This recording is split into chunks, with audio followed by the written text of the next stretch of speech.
اگر توکل سیکھنا ہو تو پرندوں سے سیکھو، وہ جب شام میں اپنے گھروں کو جاتے ہیں تو ان کی چونچ میں کل کے لیے ایک دانہ بھی نہیں ہوتا۔ شیخ سعدی اور ان کا بیٹا تہجد پڑھ رہے تھے۔ دعا کے بعد بیٹا بولا، بابا جان سب سو رہے ہیں اور ہم عبادت کر رہے ہیں۔ شیخ سعدی نے اپنے بیٹے کو جواب میں کہا، اگر دوسروں کے عیبوں پر نظر رکھنی تھی تو بہتر تھا کہ تو بھی سویا رہتا۔ آدمی کے جھوٹا ہونے کے لیے اتنا ہی کافی ہے کہ وہ ہر سنی سنائی بات پر یقین کر لے۔ تو نیک ہو اور لوگ تجھے برا کہیں، اس سے اچھا کہ تو برا ہو اور لوگ تجھے نیک کہیں۔ زندگی کی درازی کا راز صبر میں پوشیدہ ہے۔ میرے پاس وقت نہیں ہے ان لوگوں سے نفرت کرنے کا جو مجھ سے نفرت کرتے ہیں، کیونکہ میں مصروف رہتا ہوں ان لوگوں میں جو مجھ سے محبت کرتے ہیں۔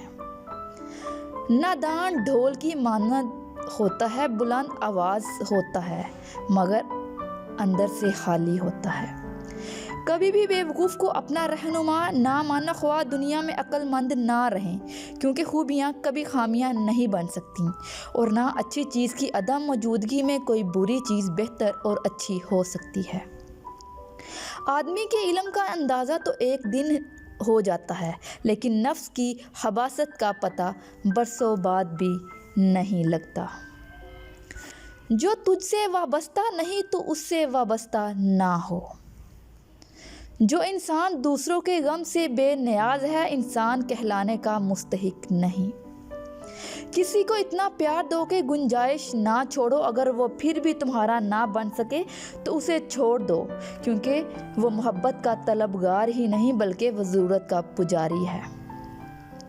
میں پوری زندگی دو بندوں کو تلاش کرنے میں پہ بھی تلاش نہ کر سکا، ایک وہ جس نے اللہ کے نام پہ دیا ہو اور غریب ہو گیا ہو، اور دوسرا وہ جس نے ظلم کیا ہو اور اللہ کی پکڑ سے بچ گیا ہو۔ موتی اگر کیچڑ میں بھی گر جائے تو بھی موتی ہے، اور گرد اگر آسمان پہ بھی جڑ جائے تو بھی بے قیمت ہے۔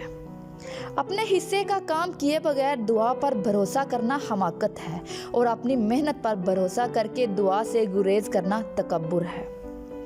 انسان بھی کیا چیز ہے، دولت کمانے کے لیے اپنی صحت کھو دیتا ہے اور پھر صحت کو واپس پانے کے لیے اپنی دولت کھو دیتا ہے۔ مستقبل کو سوچ کر اپنا حال ضائع کرتا ہے، پھر مستقبل میں اپنا ماضی یاد کر کے روتا ہے۔ جینا ایسے ہے جیسے کبھی مرنا ہی نہیں، اور مرتا ایسے ہے جیسے کبھی جیا ہی نہیں۔ عقل مند اور بیوقوفوں میں کچھ عیب ضرور ہوتا ہے، مگر عقل مند اپنے عیب خود دیکھتا ہے اور بیوقوفوں کے عیب دنیا دیکھتی ہے۔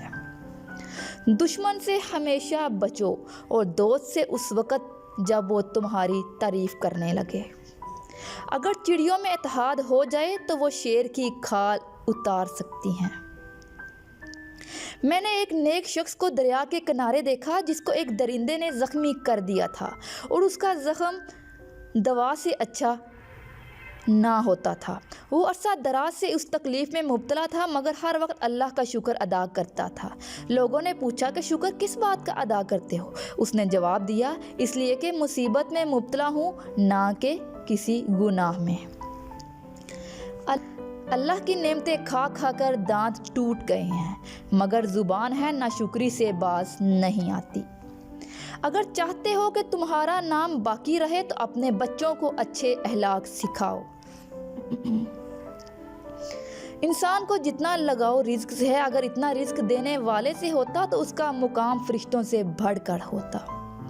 آپ کے اخلاق کی قدر بھی لوگ اس وقت کرتے ہیں جب آپ کے پاس دولت اور طاقت ہو۔ غریب کتنا ہی خوش اخلاق کیوں نہ ہو، لوگ اس کے اخلاق کو اس کی مجبوری سمجھتے ہیں۔ اس سے تو خاموشی بہتر ہے کہ کسی کو دل کی بات کہہ کر پھر اسے کہا جائے کسی سے نہ کہنا۔